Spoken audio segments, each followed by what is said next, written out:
Welcome to MMA Live TV as we preview UFC 251. Mr. John Hankun from Kumai TV. Thanks for joining us, mate. No problem, man. Good to be here. Yeah, nice one, nice one. Tell me, when you heard about UFC 251, the card, what were your initial impressions? My initial impressions were that, man, I wish we would have gotten Jorge Masvidal versus Kamaru Usman, Yep. but Gilbert Burns is the next best thing, so I'm not really too disappointed on that. And on top of that, the two other title fights, Volkanovski and Holloway, we knew that was coming, so it was no shock. And Peter Yan versus Aldo, that was also something that was mentioned before. So both fights hype for Usman Burns, and then there's a bunch of other fights on the what is it, the prelims, Yep. that are great. So it's probably one of the best cards of the year so far, and I'm really excited to see it, man, and to see what happens with these title fights. Yeah, absolutely.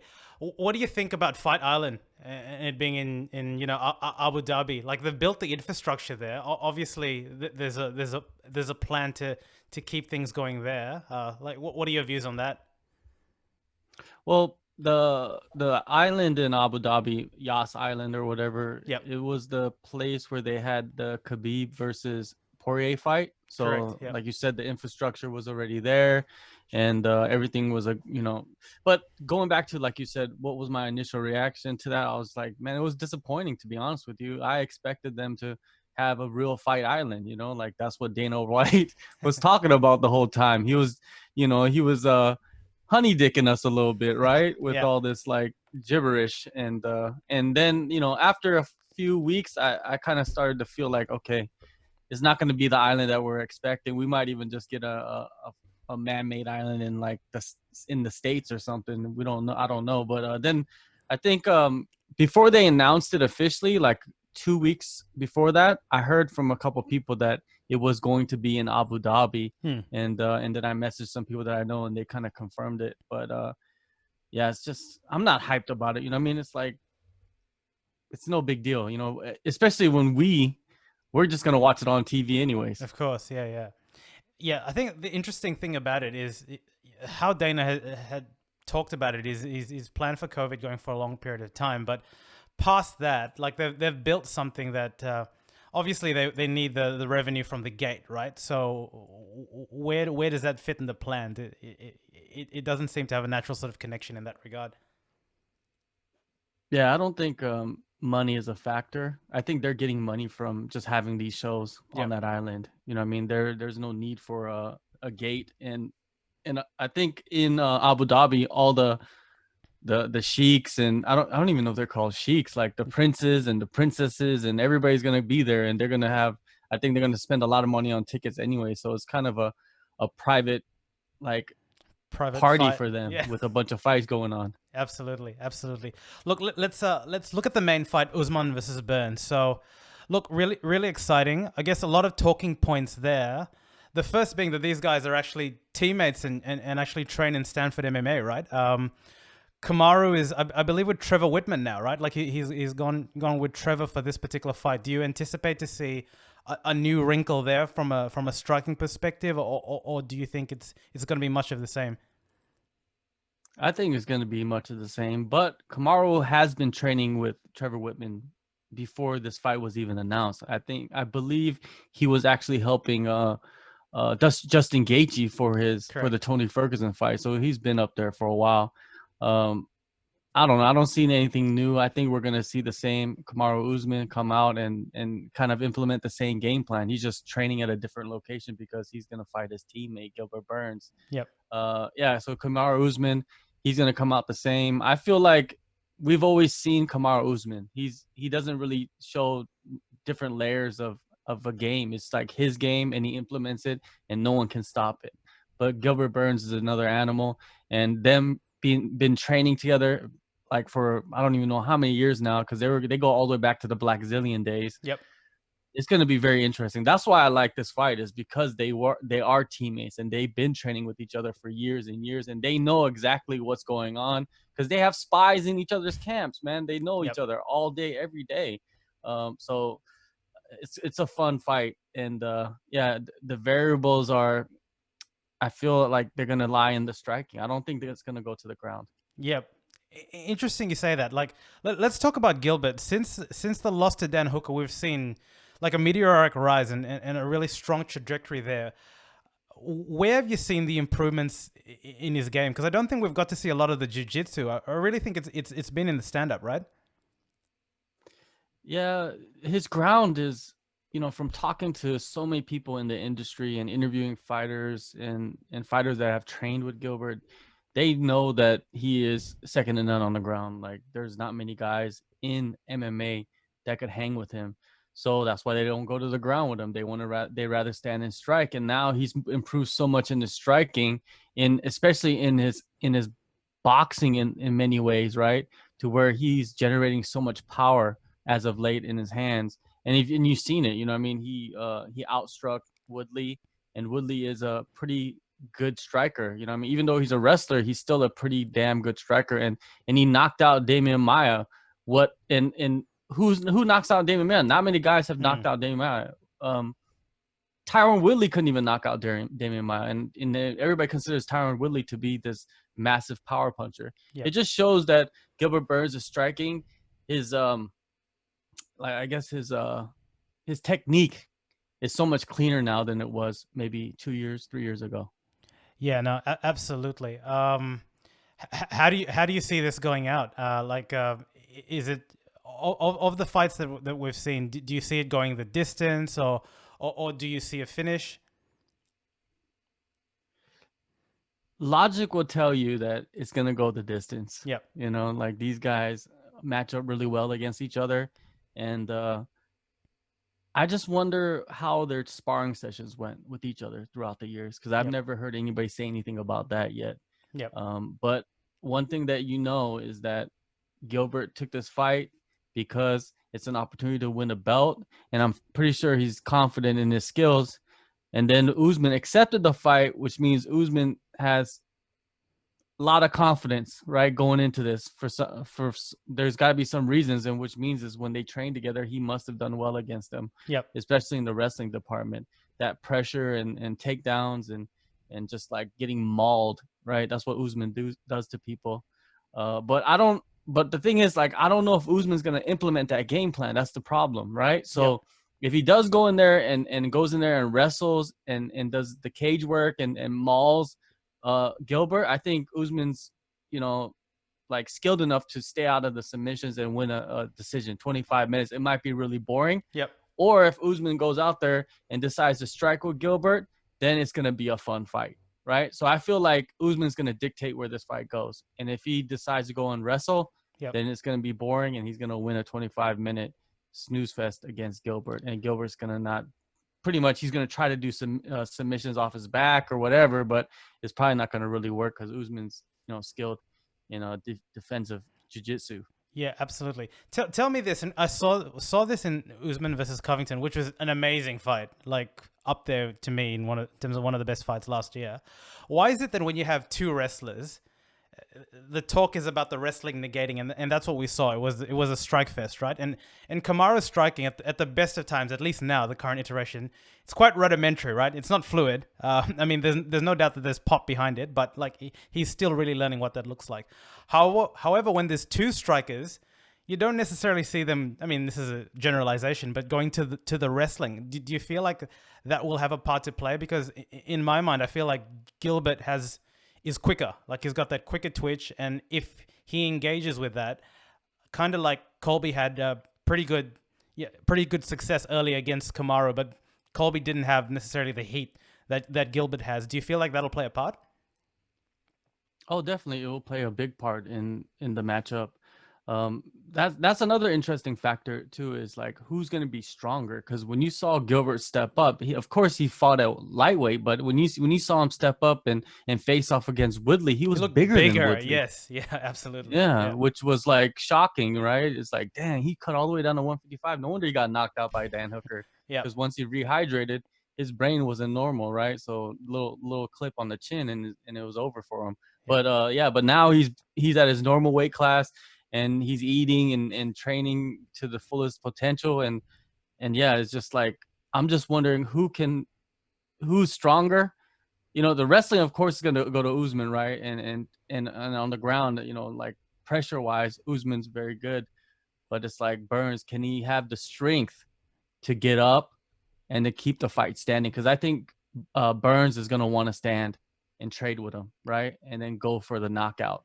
Yep. And if he's able to get off the ground, get off his back against Usman, Usman like might get lost like Woodley did. Remember when Woodley fought Usman? Yep. Usman just took him to the ground, and Woodley was just shocked basically, and he just couldn't recover from that. And maybe Burns will do the same thing for Usman against Usman, and get up off the ground, stand, trade, clip him, hurt him, maybe submit him too. You know what I mean? After he clips him and rocks him or something like that. There's so many very possibilities, right, of this fight. It's like, but I feel that Usman will dictate where this fight happens. Yeah, no, I think I agree with you. And one variable that really strikes in a chord in me is just the schedule that Burns has had. Like he's been fighting a lot, and you got to think that a rested Usman with the power game that he has in the wrestling, should have an advantage there. But needless to say, pretty exciting fight, and good to see who wins that one. Let's move on also, yeah. No, go on.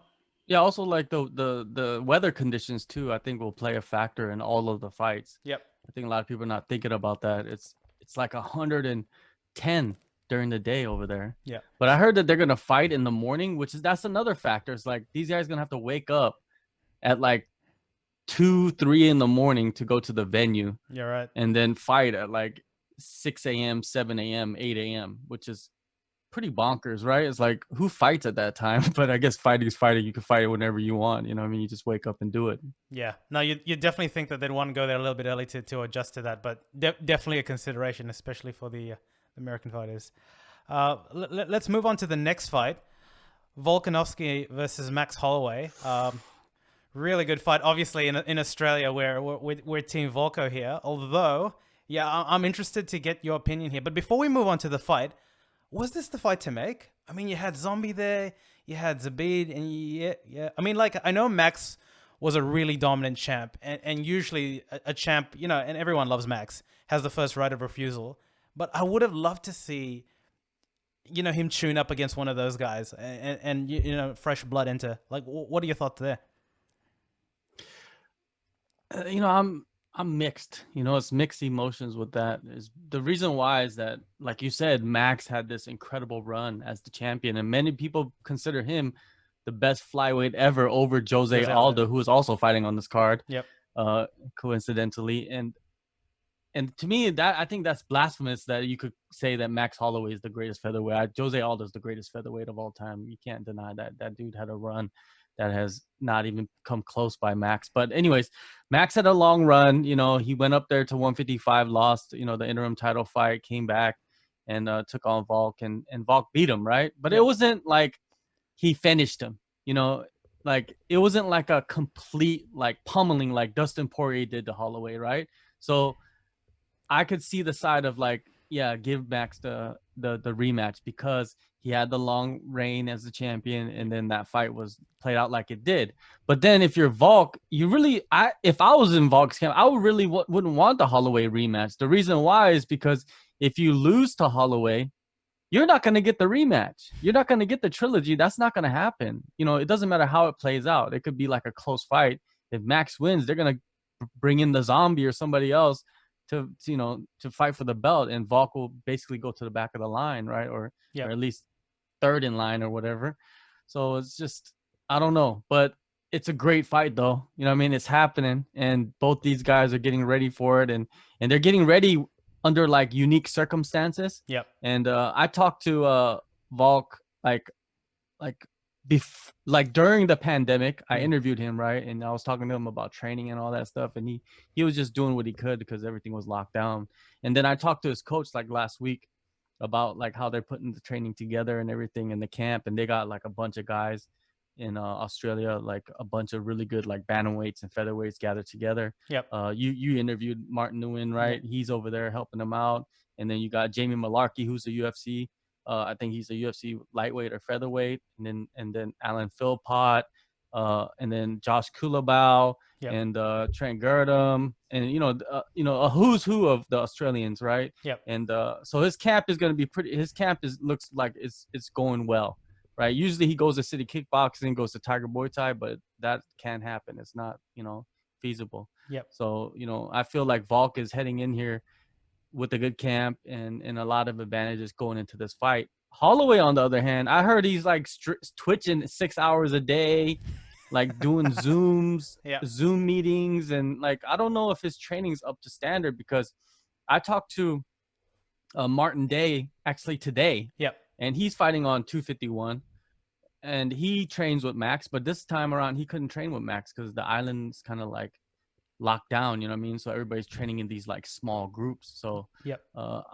those are the things that are interest me right now with this fight going in, is like who's getting the best training and who's prepared for this fight. And from what I've seen, it looks like Volkanovski is more prepared than Holloway, or maybe Holloway is just staying offline, and because you haven't seen him do any interviews At all. He's been very quiet. None. Yep. Yep. Yeah, so it's kind of a weird thing going on right there with that. But now going to answer your question, like you said, what do I think about this fight? I think that Max, he's gonna come in here and fight a better fight. He's a smart guy, right? Yep. It's not like he's gonna come in with the same game plan and try to implement it, because it didn't work last time, so he's gonna do something different. Yep. Volkanovski, if you listen to his interviews, he's going in there and he's going to try to knock out Max, right? That could be all just, shit talking. Who knows, right? Yeah. Because Alex is also a very smart guy, and he puts in very good game plans to beat guys and stay safe. So, it's just like who's going to come in, what kind of game plan, and implement it properly to win this fight. I think it's going to go to a decision again. Yeah. But I don't really know who's going to win, to be honest with you. I think Max could win. I think Volk could win. Of course, you're going to pick Volk, right? But, man, I think that this is the tightest fight, like the closest fight on this card out of the 3 title fights. Yeah, gotcha. Why don't you think that Max's forward pressure worked with Volkanovski? Like, I've watched that fight again, and I'm trying to dissect it against his Edgar fight and Ortega, just as his most recent hurdles. Like, why didn't it work well? What did he not like? Just was he not in the zone? Obviously, Alex was leg kicking him a lot and slowing that down. Was there punches initially that gave him that like hesitation? Like, what do you think did you see in that first fight? And realistically, it was what changes could Max make? It was Alex went in there and just broke the rhythm that Max tries to set for himself early on, and then Max just couldn't recover. He tried to go with the same thing, and it just wasn't working. It seemed like he didn't have a plan B for that fight. Yeah. And Alex had a plan A, B, C, D. You know what I mean? Like he was there, and he had great footwork. Like you said, he was chopping the legs, and his combinations were hitting off really well against Max. And they studied Max well, man. And that's why it's interesting too. It's like you studied Max. Now is Max gonna come differently? He's gonna come switching his stance. You know what I mean? What's gonna happen with Max? That's the question. It's like it's not about Alex. It's about Max. Like what is Max gonna come out and do? And I don't know, man. I feel like Alex could like adapt very well. Yeah. And it almost showed like Max couldn't adapt, because that's what happened in the last fight. Yeah, I think when you speak with fighters, it's really interesting, especially dominant champions such as Max that like have that one mode that seems to work very well. When you get presented with that initial hurdle, it seems very hard. It's either you haven't rehearsed for option B and C, or that the changes there, like, yeah, it seems very difficult to make on the fly, which is, yeah, I mean, that's an observation that I've kind of made in some of those sort of fights. But yeah, I think it'll be interesting. I hope Volko, this is just the selfish fight guy in me, decides to bite down and close the distance and go a little bit wildly. But for the most part, he's a very cerebral fighter, and I think that he should adopt that approach to keep the strap down under.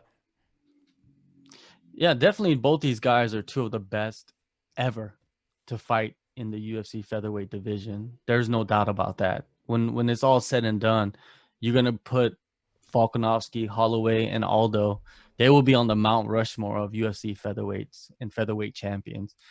So we need to just sit back and just, you know, enjoy this fight, because it's going to be a hell of a fight. And it's going to be a fight where a lot of people will say, oh man, it could have been better fight. They could have been more violent, or, you know, like they could have like took risks more. But you can't look at it like that. You got to look at it like these guys are technicians.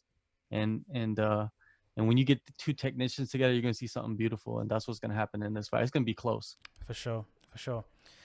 Peter Yan and Jose Aldo. Man, these featherweight, bantamweight, like those lower weight classes are so good these days. There's so much young blood, and there's a lot of story arcs there. I mean, again, very similarly there. Should this have been the fight for the vacant title or not? Probably not, right? Yeah, it was. It shouldn't be. Yeah. But I like the fight. You know, Yeah. it's a good fight. Jose Aldo's a legend. He comes in. Of course, he's coming off a loss, but they said they thought that he won. You know, UFC just does what they want. And also, Jose Aldo was supposed to fight Henry Cejudo, right? And he got Yep. pulled from that fight. Yep. So they kind of owe Jose Aldo a fight. So that's why they put him against Peter Yan. You know what I mean? And I feel like Aldo doesn't have many fights left. So they're just trying to milk him. Yep. You know, the UFC trying to milk him for as much as they can. And why not put him in that title fight? Because if he does win this fight, it's like, damn, you could put him up there as one of the greatest of all time, you know, featherweight champ, bantamweight champ, you know what I mean? Like it's just, the list is long of the people that he's beaten.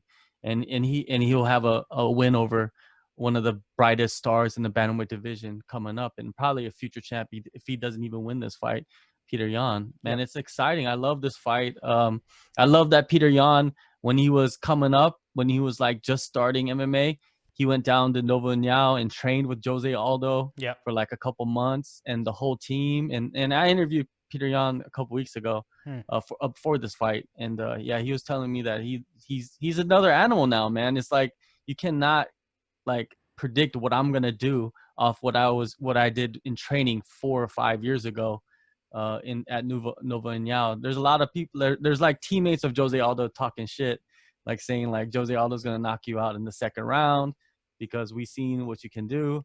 And Peter Yan saying like, hey, you can knock me out then. Why you think you're gonna knock me out now?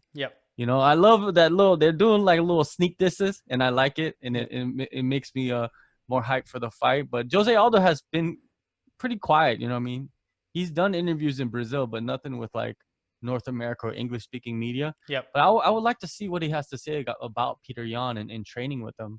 That's something that I'm interested in. So next week probably, or whenever like fight week comes up, we'll get that countdown. They're doing it. It'll be interesting to see what he says. A little bit more. Exactly. Stylistically, what does Yan bring to the table that counters some of the strengths of Aldo, or vice versa? Pressure. Pressure. Just constant pressure, nonstop. He's like a truck, a Mack truck on the freeway with no brakes, and he's just going forward for 25 minutes. And that's what we're gonna see from Peter Yan. Jose Aldo, what works for him is that he likes guys that come forward because he loves to counter, right? And one thing that's gonna be interesting about this is Jose Aldo gonna kick? Like that's the big thing all the time. Is like, is Jose Aldo gonna kick? If he doesn't kick, he's gonna lose this fight easily. Like Peter Yan's gonna go in there and just pick him apart. If he stands there and he's like, oh, I'm gonna box with Peter Yan, that's not gonna happen, right? Peter Yan is one of the slickest boxers probably in that division, and Jose Aldo's a Muay Thai, right? He's a Muay Thai guy, and if you put a boxer against a Muay Thai guy in boxing, it's you know who wins. You know who wins the fight. We've seen it with Mayweather versus Conor. So so pressure is the key for Peter Yan, and it's gonna either go to a decision. This one's gonna go to a decision, but I feel like this fight is gonna be a bloody one. It's gonna be a dirty one. And if a knockout comes, it's gonna come late, like 4th or 5th round. Either way. Why do you think Aldo has reverted away from the kicks that made him so like brutal early on in his career? Like he uses it quite sparingly. Like surely someone has told him that. I don't know. I have no idea. Like you're waiting for that. You're waiting for him to stop somebody with kicks, right? But It's just like he forgets about him for like rounds and rounds, and then all of a sudden, in like the third or fourth round, he'll bring back the kicks again. But yeah, it's weird. Like I think his knees are shot. Maybe his Probably. knees are shot, and he just can't kick as hard as he used to. It's just the wear and tear of over the years. Yeah. But man, this is gonna be a hell of a fight. I could kind of see it happening like how Max, remember when Max TKO'd Jose Aldo like Yep. in the fourth round or something like that, or the fifth round? I could kind of see it happening like that, this fight. Yeah. Just Peter Yan's just gonna go forward and just drill a hole through his head.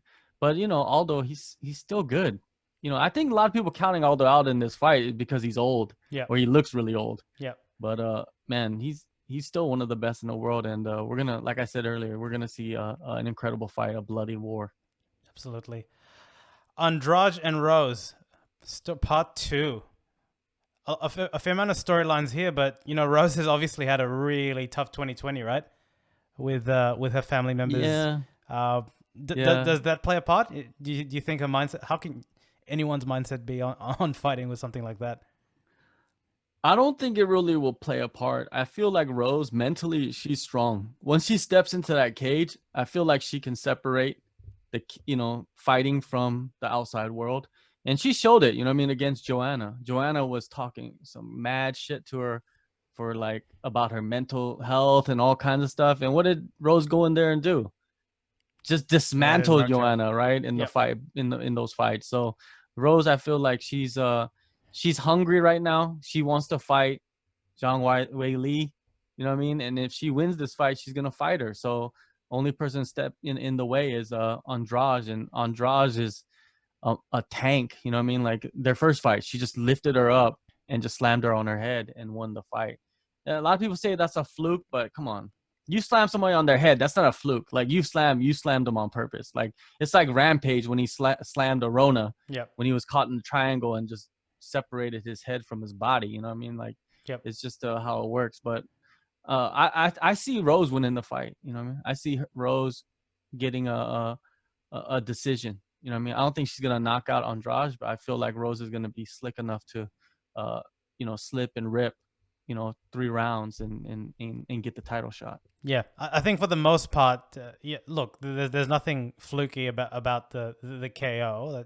That was very deliberate and probably one of the main ways that she could have won with her sort of power there. But yeah, I think tactically Rose was winning that, right? She was quicker to the punch, fending a lot of things off that jab, and if she can keep the fight at that level and not necessarily play, in the pocket, for the most part, I think she's a technically superior striker and should be able to win that one. Yeah, she just needs to stay out the clinch. You know what I mean? If she can stay out the clinch and keep it at distance, yeah, it should be a fairly easy fight for her to win. For Andrade, she kind of likes to chase people around. Yep. So if she can slip to the side and avoid all that, then it should be a good fight for Rose. Absolutely. And the last fight of the main card, or the first one, depending on how you see it, Amanda Ribas versus Paige Van Zandt. Your thoughts? Man, this is a showcase fight for Amanda Ribas, Yep. right? Yeah, Amanda, setting her up. or let's say it the Brazilian way, Yeah. Amanda Ribas, right? Yeah. So it's it's a showcase fight for Amanda Ribas.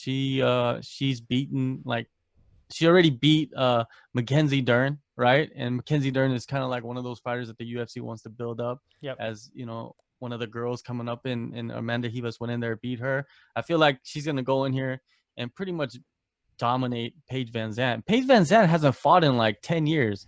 When's the last time you remember her fighting? Do you remember her last opponent? I don't. Yeah. It's been a while, right? And she's had 3 surgeries on her arm. She's broke her arm 3 times, right? Yep. Yeah, her last fight, she actually won her last fight via submission. Rachel, yeah. Oh, that was like that was almost like a year, and yeah, like a year and a half ago. Yeah. So it's been a while, right? A year and a half ago. And yeah, but I don't know. I think Amanda Ribas has the all-around skills to go in there and get a decision. I don't think it's gonna be a finish or anything like that. Yep. Yeah, interesting fight. It's the last fight, I believe, of Paige's UFC contract. So interesting to see if that lights a little bit of a fire on her. But Yeah, I think like you said, Well, it is a showcase for Amanda. did you see her interview? It's like she doesn't really care if she wins or loses. She's Yeah, just like, I'm gonna go in there and fight, and then I'm gonna be a free agent. And she said it herself, like, I'm one of the highest profile free agents that's gonna be out there in MMA. And I'm just like, man, that's kind of delusional in many ways, right? I can understand the star side of it, right? Like she yeah, can draw people to the sport and respect her for that. But I'm like, for fighting wise, like skill wise, she doesn't even come close, right? Look at all the flyweights and strawweights that are ahead of her that could be, that could actually compete for a title.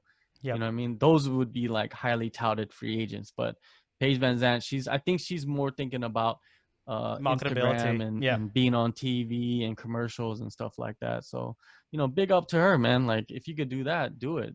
I wish I could do it. Yeah, don't we all, mate? It's been a pleasure having a chat with you. We won't go into the prelims, but look, you've interviewed some of the guys there. What are some of the fights to watch there, you think?